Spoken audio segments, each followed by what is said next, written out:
Hello tout le monde, j'ai le plaisir de vous retrouver aujourd'hui dans une nouvelle vidéo pour vous présenter mon avis et la présentation des Derwent Intense.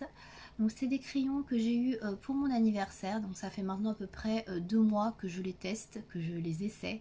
Et donc j'ai maintenant, on va dire, un avis assez forgé sur ces crayons. Donc je vais vous dire aujourd'hui ce que j'en pense, vous les présenter. Voilà, donc je vais faire une vidéo assez détaillée. Donc tout d'abord, moi j'ai la boîte de 72, donc la gamme complète. Il n'y a pas plus de couleurs que 72. J'ai la boîte en ferraille parce que c'était la moins chère quand on a passé commande. Je l'ai eu sur Amazon et je l'avais eu dans les alentours de 110, je crois, 110, 115 euros, quelque chose comme ça. Je sais plus exactement. Actuellement sur Amazon elle est à 150 euros, donc elle est plus chère. Mais vous avez des promos sur le Géant des Beaux-Arts et la boîte de 72 est à 111 euros, je crois, quelque chose comme ça. Alors elle n'est pas toujours en stock, mais guettez quand est-ce qu'il y aura des remises en stock, puisqu'il y en a quand même assez régulièrement et je crois que les promos durent au moins 1 mois et demi, 2 mois, je sais plus. Donc je pense que vous avez le temps, en tout cas, de regarder. Voilà pour ça.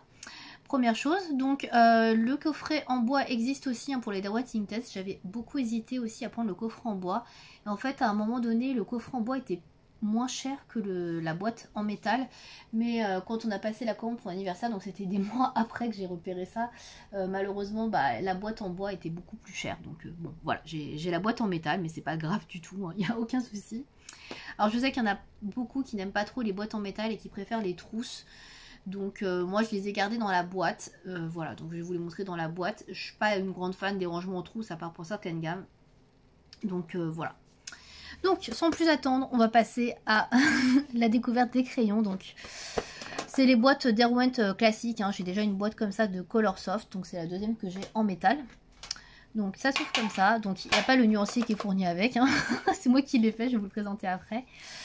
Donc à l'intérieur, comme vous avez pu le voir, je range mon nuancier. Et il y a les couleurs qui sont ici. Donc j'ai gardé le rangement de base de Derwent, donc qui commence par les jaunes et qui finit par le noir et le blanc. Voilà, j'essaie de vous montrer tout dans le champ. Voilà, c'est mieux comme ça. Donc j'ai gardé vraiment le classement qui était de base parce que je trouvais qu'il était bien. Donc voilà, je me suis pas pris plus la tête que ça. Donc on commence avec la référence 0. Alors attendez, je vais mettre le nuancier 0100. Voilà, qui est un jaune très très clair. Alors je vais pas vous faire toutes les couleurs. Et puis on va finir en fait sur la référence ici, la dernière, donc la blanche. Alors là d'ailleurs je me suis trompée. Le outliner on pourrait le mettre derrière d'ailleurs. Alors ça je ne l'ai pas précisé, mais ce n'est pas un crayon de couleur aquarellable. Voilà, ça c'est un crayon papier en fait. Le outliner c'est un crayon papier classique. Voilà, donc ça c'est un crayon à papier et en fait tout le reste, donc les 71 autres couleurs, ce sont des crayons aquarellables. C'est vrai que je ne l'ai pas précisé en commençant la vidéo, mais les Derwent Intense ce sont des crayons de couleur aquarellables. Voilà, ce sont des crayons de couleur qui sont à base d'encre, ça c'est pareil, c'est bien de préciser. Donc c'est pas des crayons aquarellables classiques, on va dire, qu'on peut trouver chez d'autres marques, donc notamment, je sais pas, les Caran d'Ache, Prismalo, les Albrecht Dürer de Polychrome, pas de Polychromos, c'est n'importe quoi, les Albrecht Dürer de Faber-Castell, voilà, qui sont des crayons de couleur à base de pigments. Là c'est vraiment de l'encre, donc c'est plus intense, d'où le nom Inktense, mais c'est surtout différent pour les travailler, c'est vraiment de la matière assez différente. Donc je ferai une petite comparaison d'ailleurs après, pour vous montrer entre un crayon de couleur Intense et un crayon de couleur aquarellable, donc plus basique. Et vous verrez un petit peu la différence d'intensité. Voilà. Donc voilà donc les couleurs qui composent cette gamme. Donc comme vous pouvez voir, il y a quand même pas mal de couleurs jaune orangé. Donc après on arrive sur du rouge, du rose, rose parme, violet. Ensuite on arrive un petit peu sur le bleu, donc turquoise, bleu. Et ensuite on arrive sur les couleurs donc verte, voilà, verte claire, et on arrive ensuite sur les ocres, puis les marrons et les gris noirs, voilà, et le blanc donc tout à la fin. Voilà pour le nuancier. Je vais vous le présenter bien évidemment puisque je l'ai fait à part, donc hop, je vais remettre les crayons ici. Avant de vous présenter le nuancier, je vais vous présenter peut-être un crayon. Donc je vais vous présenter, plutôt que de présenter toujours le jaune, je vais vous présenter un bleu. Donc le violet, donc c'est pas du tout un bleu. Donc la référence 0800, donc vous voyez, vous avez le numéro ici avec le nom, la couleur, donc Derwent Intense, England. Donc c'est des crayons qui sont assez gros au niveau du diamètre, donc ils sont du même calibre que les Colorsoft, c'est les seuls Derwent que j'ai qui sont du même calibre, puisqu'après j'ai les Drawing qui sont plus gros, et j'ai les Chromaflow, oh là là, mais dis donc, qui sont plus petits en diamètre. Donc là, il y a quand même une mine qui est assez grosse. Je sais pas si vous verrez, mais le diamètre de la mine est quand même assez important. Donc ça, c'est pas mal de le préciser aussi. Donc ça se taille très bien dans les tailles crayons type Tiga, les dalles. Il n'y a aucun souci. Moi, c'est ce que j'utilise pour tailler. Donc soit l'un, soit l'autre. Hein. Ça se taille très bien, ça rentre dedans. Il n'y a aucun problème. Il n'y a pas de problème de casse. Pour l'instant, tout ce que j'ai taillé, il n'y a eu aucun souci au niveau de la casse. Voilà, ça se taille très bien, il n'y a rien à dire, comme un crayon classique quoi. Voilà donc pour les crayons. Donc on va passer au nuancier. Alors j'essaie de ne rien oublier, mais je vous avoue que je n'ai rien préparé. J'ai pas fait de fiche en fait en me disant il faut que je dise ça ou pas. Donc j'espère ne rien oublier. Voilà. Donc pour le nuancier, donc moi je suis partie sur un nuancier de Panoramimix qu'elle avait mis à disposition et que vous pouvez retrouver d'ailleurs hein, sur son site internet. Hein, donc je vous invite à aller voir si ça vous intéresse. Donc c'est un nuancier de type A5. Donc en fait je l'ai imprimé sur une feuille A4 et après je l'ai découpé, plastifié bien évidemment. Donc voilà. Donc le nuancier ça fait un petit moment que je l'ai fait mais je l'ai plastifié qu'aujourd'hui pour la vidéo. Je me suis dit ce serait quand même bien quand même de plastifier son petit nuancier avant de faire la vidéo. Je vais refermer la boîte. Hop. Voilà, comme ça. Et ouais, donc je viens de le plastifier, donc voilà. Mais sinon, je m'en sers déjà depuis un petit moment, donc il est très bien. Donc comme je vous avais dit, je suis partie vraiment sur un nuancier type A5 pour que ça puisse rentrer dans la boîte. Voilà, comme ça, vous voyez, je peux le ranger dans la boîte et j'ai tout ensemble. Contrairement au nuancier que j'ai de mes luminances qui est en format A4 et que du coup, je trimballe sur une feuille à côté qui est pas pratique. Et j'ai la même chose pour les polychromos ou pour les Prismacolor, donc c'est pas hyper pratique. Donc là, j'ai voulu vraiment faire un nuancier beaucoup plus pratique. Voilà, comme ça, j'ai tout au même endroit et j'ai pas à chercher autre part pour prendre le nuancier qui va avec la boîte. Donc ça, je trouve ça que c'est pas mal du tout. Voilà, en tout cas, ça me convenait bien. Donc pour les couleurs, comme vous pouvez le voir, vous avez quand même pas mal de jaune orangé. Donc au niveau des jaunes, on en a quand même pas mal. On a jusqu'à cette teinte là, je trouve, qui sont... Ouais, après c'est plus orangé. Celui-là, c'est discutable. C'est entre le jaune et le orange. Moi, je le classe quand même dans les jaunes. Donc je dirais qu'on a 6 jaunes, on va dire. Donc c'est quand même beaucoup sur une gamme de 71, on va dire, puisque le 72e étant un crayon de papier. Donc ensuite on a des oranges, donc les oranges on en a pareil, ça dépend si on considère que celui-ci est un orange, donc bon voilà, moi je considère pas, donc pour le coup on peut dire qu'on a 3 oranges, voilà celui-ci bon est entre l'orange et le rouge, c'est plus un rouge pour moi. Ensuite donc on a des vrais rouges, on en a je dirais 5, là on est ouais, jusqu'à ici, là je dirais que c'est plus un cerise rosé quoi, rouge rose, et là pareil c'est un rose quoi. Voilà, donc les rouges, roses, ceux qu'on peut mettre un petit peu entre les deux, on va dire qu'il y en a vraiment 3, là, qui sont un petit peu, voire 4. Voilà, là, c'est un petit peu entre les deux, rouge ou rosé. Ensuite, on a cette couleur-là, le red violet, donc qui est un violet dans les tons rouges. Ouais, c'est pas un violet froid, voilà, c'est un violet plutôt chaud. Un fuchsia. Ensuite, on a, bon, là, c'est à peu près les mêmes couleurs, elles sont assez similaires. Donc, un rose très foncé et celui-ci qui a un violet rose, mais plus bleuté. Ensuite, on part sur le pourpre, le mauve. Donc, du mauve foncé. Ensuite, on part sur le violet. Donc là, on est vraiment sur du violet froid. On est ensuite vers le indigo. Vous pouvez le voir, on bascule ici vers le indigo, puis vers le bleu, donc bleu marine, bleu acier, un bleu intense, voilà, après les bleus vraiment différents. Donc j'ai vraiment gardé, comme je vous disais, la classification de Derwent, donc parce qu'après celui-ci, effectivement, j'aurais pu le mettre là. C'est vrai que ça aurait été peut-être un peu plus cohérent, mais voilà, j'ai gardé vraiment cette classification. Et les Derwent Intense, c'est pas des crayons qui se travaillent comme des crayons de couleur classique. Donc je fais moins de dégradés, on va dire, avec, donc j'ai pas besoin d'avoir les couleurs qui suivent bien comme il faut dans le nuancier, ça me dérange moins, voilà. Alors je peux faire des dégradés avec, hein, ça arrive, mais c'est vrai que je les travaille moins comme ça. Je vous en reparlerai après, je vous montrerai ce que j'ai fait avec aussi. Donc on était sur les bleus, donc après on bascule sur du turquoise. Donc pareil, du turquoise on n'a pas dans toutes les gammes, donc ça c'est assez intéressant aussi, il y a des belles couleurs. Ensuite on va sur le vert. Donc on a du vert assez vif, du vert un peu plus foncé, forêt, etc. qui est très intéressant ici. Encore un vert assez vif, un vert pomme, encore un vert assez vif. Alors là on est sur du vert qui tire vers le jaune, alors que là on est sur du vert qui tire plus vers le bleu. Ensuite sur les autres couleurs, donc là c'est des verts qui sont assez proches, surtout ces deux là.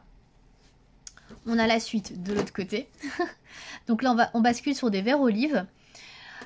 Qui sont très sympas. C'est vrai que c'est pas des couleurs qu'on voit vraiment énormément, donc ça j'aime beaucoup ce type de couleur. Voilà. Un vert feuille, un vert assez foncé. Là on bascule sur les couleurs ocre. Donc là les couleurs ocre, il y a quand même pas mal de choix et ça je suis assez contente du panel de couleurs parce qu'il y a vraiment beaucoup de choix. Donc ouais, toute cette rangée là est très intéressante. Voilà, on a vraiment des couleurs qu'on trouve vraiment pas partout et qui peuvent faire de très belles bases pour pas mal de colos, donc ça c'est hyper intéressant je trouve au niveau du nuancier. Ensuite on va basculer sur du brique et sur du marron, chocolat, etc. pour aller vers le gris et le noir, blanc, voilà, vous aurez compris. Donc moi j'utilise beaucoup ces couleurs là, les couleurs qui sont vers la fin parce qu'elles sont très très intenses au niveau du pigment. Ça fait de très bonnes bases si vous cherchez à faire des coloriages, mais évidemment qui sont très foncés. Hein. Sinon, non, ça va pas vous aller. Je ne l'ai pas précisé, mais sur le nuancier, vous l'aurez remarqué, à chaque fois j'ai mis la couleur non aquarellée et ensuite tout le reste c'est aquarellé, mais du plus foncé au plus clair. Donc là il y avait beaucoup de pigments et là il n'y en avait plus du tout. Pour avoir un dégradé de couleur et se rendre compte un petit peu de ce que rend la couleur si on met plus ou moins de pigments sur la feuille. Donc comme vous pouvez le remarquer, on peut les utiliser à sec, hein, mais c'est pas hyper intéressant en termes de rendu et ça prend vraiment de l'ampleur et c'est vraiment beaucoup plus intéressant quand c'est aquarellé. Vous avez vraiment la couleur qui se révèle et là c'est vraiment plus joli. Voilà, mais je voulais quand même vous le montrer et puis vous le préciser, voilà, tout simplement. Voilà, voilà, donc pour le nuancier, donc moi je trouve que c'est un très joli nuancier, c'est un nuancier qui est assez complet, je trouve qu'il y a quand même pas mal de choix de couleurs, il y a des couleurs qui sont très sympas, très originales, il y a des couleurs qui sont très foncées, et ça c'est hyper intéressant pour avoir vraiment des très beaux rendus, et faire ressortir des parties beaucoup plus sombres que d'autres. Donc moi j'aime beaucoup toute cette partie là, comme je vous le disais. C'est vraiment une partie que j'ai beaucoup utilisée parce que c'est des couleurs que je trouve pas spécifiquement dans d'autres gammes de crayons de couleur parfois. Et donc bah, je viens souvent mettre ce type de couleur en base et après je viens avec un autre crayon de couleur classique. Donc intensifier en fait la couleur. Voilà. Donc voilà pour le nuancier. Voilà, je pense que j'ai fait à peu près le tour. J'ai pas trop de critiques sur le nuancier à faire. Je suis désolée, je tousse. Donc j'ai pas trop de critiques sur le nuancier à faire, franchement il est très intéressant. Peut-être qu'après effectivement il y a quelques couleurs où il y a des doublons qui sont un peu proches. Donc là on pourrait dire qu'effectivement le Umber et le Tan sont très proches. Le Indian Ink et le Chinese Ink sont très proches. Ça pourrait être, oui, il y a 2-3 couleurs qui sont un peu proches, c'est sûr. Le Cherry et le Carmine Pink par exemple. Au niveau des jaunes, c'est vrai que bah, les 3 premiers, il n'y a pas énormément de différence. Donc ouais, ça reste très proche. Donc ouais, il y a peut-être des couleurs qui sont un petit peu proches, mais ça reste quand même, je trouve, là pareil, les deux là sont assez proches.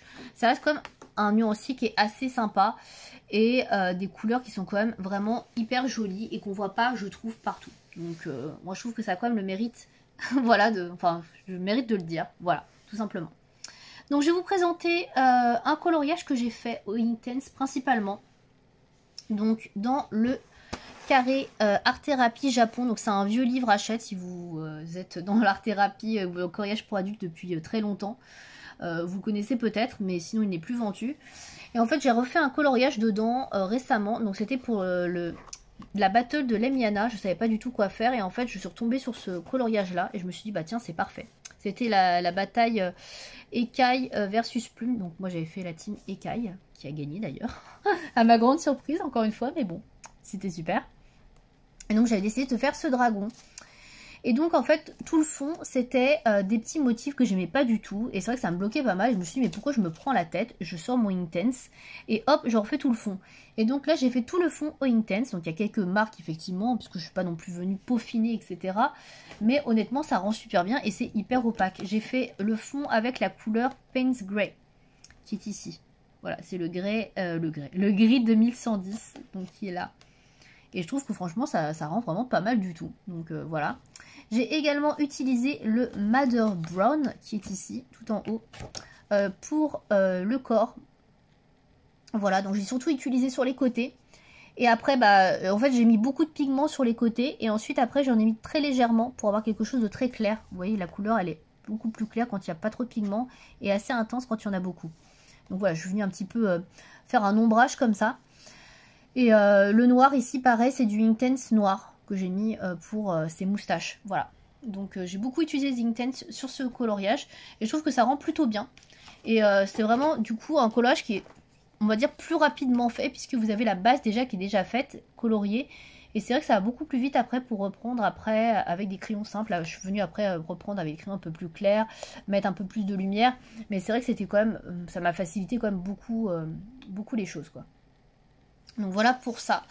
Je l'utilise également, j'utilise également les Inktense dans mes livres de coloriage mystère. Alors je sais pas si j'aurai à vous montrer, je vais essayer de vous en trouver un. Alors à côté de moi j'ai que le Girl Power. C'est peut-être pas le meilleur exemple parce que je l'ai pas mal utilisé dans livre de coloriage mystère, son nouveau coloriage mystère, mais je l'ai pas à côté de moi donc parce que je veux pas vous montrer tous mes colos non plus en avance, parce qu'après il n'y a plus rien pour la vidéo au coloriage terminé. Là j'en ai pas utilisé, mais en fait je vais l'utiliser dans les coloriages mystères sur les grandes zones. Parce que voilà, c'est plus rapide, j'ai juste à passer le crayon de couleur, ensuite j'aquarelle et hop, c'est nickel, vous avez un super rendu. Et donc c'est vrai que j'aime beaucoup utiliser ça dans les mystères. Et en plus, les couleurs qui sont foncées, notamment toutes ces couleurs là, c'est des couleurs qu'on trouve pas des fois facilement dans les livres, dans les coloriages mystères, etc. On a besoin quand même de couleurs assez foncées. Et je trouve que du coup c'est une bonne alternative. Est-ce que j'en ai ici? Non. Non, là c'est que du néocolor que j'utilise. J'utilise aussi beaucoup les néocolors dans les coloriages mystères. Donc là j'en ai pas dans le Girl Power à vous montrer malheureusement. Mais je l'utilise pas mal dans les 100 nouveaux coloriages mystères. Et j'en ai fait un entièrement au Inktense d'ailleurs. Parce que c'était des couleurs très foncées. Où j'ai utilisé principalement que ce type de couleur. Et je voulais essayer de le faire entièrement au Derwent Inktense. Et franchement je trouve que ça rend pas mal du tout. Donc après je le ferai pas dans chaque coloriage mystère parce que après les crayons ils vont fondre à une vitesse.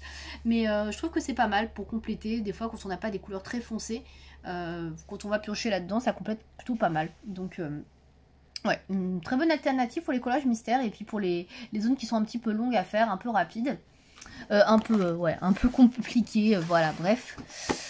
Donc au niveau des crayons, vous pouvez voir par contre ça descend un petit peu. Alors c'est vrai que j'ai pas mal utilisé celui-ci, le Deep Indigo, où j'avais fait un fond avec, justement dans mon coloriage mystère. Et le noir que j'ai pas mal utilisé aussi, où j'utilise beaucoup pour faire des fonds aussi. Donc c'est vrai que ça descend quand même pas mal. C'est des crayons qui ont tendance quand même à fondre assez vite. Beaucoup plus que des crayons aquarellables classiques, on va dire, entre guillemets, enfin qui sont pas à base d'encre. Comme les Albrecht Dürer par exemple. Les Albrecht Dürer, je les ai depuis très longtemps. Et honnêtement, ils sont pas autant descendus. D'ailleurs, je vais vous montrer la trousse. Donc ça, c'est mes Albrecht Dürer. Donc, alors il y en a que j'ai acheté il y a pas très longtemps. Les deux roses ici, par exemple. Mais vous voyez, celui-ci, il n'est pas hyper descendu. Qu'est-ce que j'ai d'autre que j'avais depuis très longtemps? J'ai ce vert là que j'ai depuis un petit moment. Vous voyez, c'est pas des crayons qui sont très très descendus. Et pourtant, je les ai beaucoup utilisés. Donc, c'est des crayons, en fait, la mine est beaucoup plus dure, beaucoup plus sèche. Et du coup, le crayon s'use moins vite. Donc ça, c'est comme la différence avec les Inktense. Le crayon est un peu plus gras, on va dire, de base. Et donc, du coup, c'est vrai que ça part un peu plus vite. Donc là, il y a tous mes crayons aquarellables que j'utilise, qui ne sont pas les Inktense, hein, vous l'aurez compris. Donc là, j'ai les Prismalo de Caran d'Ache. Donc ceux-là sont assez récents. J'ai acheté celui-ci, je crois, pour compléter il n'y a pas très longtemps. Je pense que c'est le rose pâle que j'ai acheté. Je sais plus. Oui, c'est ça. Voilà, donc ça c'est pareil, c'est des crayons qui sont assez secs. Donc ils descendent pas beaucoup. Parce que j'avais fait tout un coloriage avec. Et vous voyez, avec surtout ces deux-là, ils sont pas énormément descendus. Donc bon. Et là, j'ai les Gold Faber Aqua. Voilà, donc toujours de Faber-Castell. Alors ceux-là je les aime pas trop, ils sont pas très intenses. Alors c'est des couleurs pastel effectivement, donc effectivement c'est très très pastel. Mais ouais, j'aime un petit peu moins. Donc ce que je vais faire c'est que je vais vous montrer la différence. Je vais choisir deux couleurs donc déjà qui se ressemblent. Et je vais vous montrer la différence de pigmentation entre deux crayons. Donc là j'ai le Spring Green qui est là, je pense que ça pourrait être une bonne idée. Parce que je crois que j'ai un Spring Green ici. Je crois que celui-ci se ressemble pas mal. Donc je vais prendre celui-là. Donc c'est la référence Earth Green Yellowish. Voilà, donc chez Albrecht Dürer. Et je vais venir chercher le 1500 du coup, 1550. Donc chez Derwent Inktense, et je vais vous montrer la différence entre les deux. Alors, 1550, c'est celui-ci.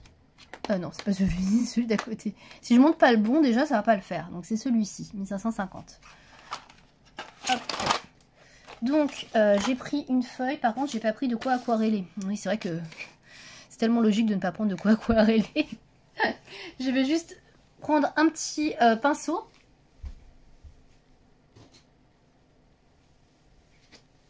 Voilà, c'était rapide. Forcément, il faut toujours que j'oublie quelque chose dans mes vidéos. Hein. Bref, donc j'ai mon petit pinceau réservoir d'eau. Donc on va comparer les deux. Donc on va comparer le Albrecht Dürer. Donc on va aller voir déjà rien que... Alors là, j'appuie quand même pas mal sur le crayon, hein, je tiens à le préciser. Là, j'appuie bien. Donc là, on va faire sans appuyer. Pour vous montrer la différence aussi. Voilà. Donc là, je pense que vous voyez la différence d'intensité. Et donc là, on va y aller avec le Derwent Inktense. Donc là, j'appuie bien. En même temps, le Derwent Inktense, il n'y a pas besoin d'appuyer bien pour qu'il y ait déjà beaucoup de pigments. Et là, on va y aller légèrement. Voilà. Donc, là, les couleurs sont quand même assez similaires. Je trouve que j'ai trouvé des couleurs qui sont quand même assez proches. Alors effectivement, là, c'est un petit peu plus foncé de base. Mais sinon, on est quand même sur des couleurs assez similaires. Donc, on va aquareller le Albrecht Dürer. Donc, je vais commencer par la partie claire. Donc, comme vous pouvez le voir, c'est assez clair, assez fondu. Voilà, c'est assez estompé. Et on va faire la partie plus foncée. Donc là, c'est quand même plus intense. Voilà, donc il y a quand même du pigment. Hein. Je nettoie mon pinceau entre deux. Donc voilà ce que ça donne. Donc là, c'est avec peu de pigments et avec pas mal de pigments. Donc là, c'est les Albrecht Dürer. Et donc là, on va passer sur les Derwent Inktense. Donc là, on est sur le côté peu de pigments. Donc là, vous voyez déjà que c'est hyper intense. Hein. Beaucoup plus que le Albrecht Dürer de ce côté-là. Donc là, déjà, je pense que déjà, là, il n'y a déjà pas photo. Là, on a déjà quasiment le résultat du Albrecht Dürer quand il est très très intense, hein, quand il y a beaucoup de pigments. Et donc là, la partie très pigmentée, forcément.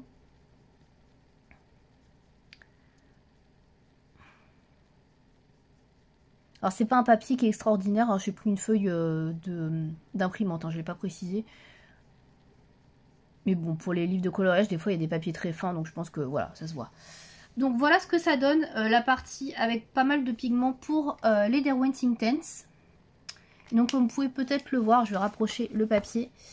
Il n'y a pas photo, hein. Il n'y a pas photo au niveau de l'intensité. Donc là, on a, avec peu de pigments, on a vraiment le max de l'intensité qu'on peut avoir avec le Albrecht Dürer. Et là, avec beaucoup de pigments, on a quand même quelque chose de beaucoup plus intense que ce qu'on peut obtenir avec le Albrecht Dürer. Donc voilà, alors après effectivement, si vous cherchez quelque chose de très pastel, très clair, le Albrecht Dürer conviendra mieux. Si vous cherchez quelque chose de beaucoup plus pigmenté, que vous voulez quelque chose avec beaucoup de vivacité au niveau des couleurs, que vous ne recherchez pas du pastel, des choses très claires, c'est sûr que le Derwent Inktense vous conviendra mieux. En fait, c'est pas du tout la même utilisation. Et je m'étais dit au début, je vais me prendre la gamme entière des Derwent Inktense, comme ça j'aurai une gamme entière de crayons aquarellables et j'aurai pas besoin d'en avoir plusieurs.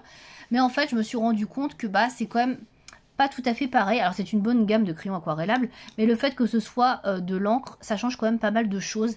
Et au niveau de l'intensité, on n'a pas du tout les mêmes rendus. Donc en fonction de ce que vous avez envie de colorier, du rendu que vous recherchez sur votre coloriage, la gamme des Derwent Inktense va peut-être pas spécialement vous correspondre, et peut-être que ce sont les Albrecht Dürer ou les Prismalo, puisque les Prismalo sont assez similaires, hein, je vous les remontre, aux Albrecht Dürer qui vont peut-être plus vous correspondre, ou encore plus les Goldfaber, hein, Aqua, qui sont ici. Donc voilà, c'est pour ça que je garde mes Albrecht Dürer et que j'en avais recommandé pour compléter dans certaines couleurs, parce que j'ai pas le même rendu, j'ai pas la même chose, et effectivement pour certains coloriages j'ai envie de rester dans des couleurs très douces, dans des couleurs pastel, et les Derwent Intense ils sont tous sauf pastel et doux. Voilà, c'est pas vraiment des couleurs très douces, on n'est pas vraiment dans le pastel, on peut pas le dire spécialement. On est quand même sur des couleurs très flash et très peps.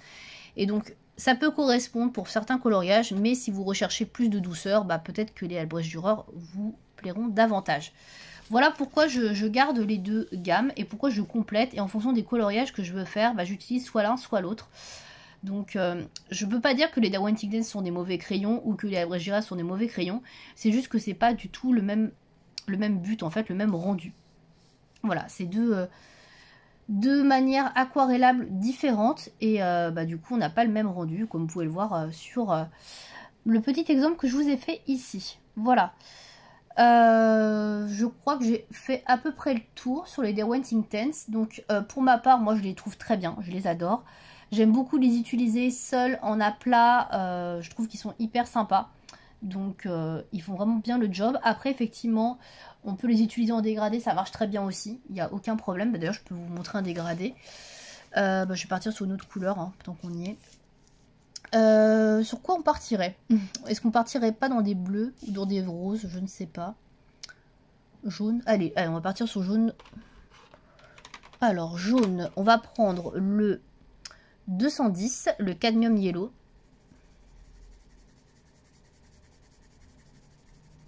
Et on va prendre le 240, le Sienna Gold, ok celui-là. Donc on prend celui-ci et celui-ci. Voilà, je vous remontre. Donc là j'appuie pas beaucoup sur le crayon, je vais intensifier un petit peu ici, voilà. On va faire comme ça. Et je vais vous montrer le dégradé qu'on peut réussir à avoir avec ce type de crayon. Même si c'est pas vraiment les dégradés que je recherche moi avec les Derwent Intense. Donc là on va dégrader du plus clair au plus foncé, mais on peut tout à fait faire l'inverse, ça dépend de ce que vous recherchez comme résultat.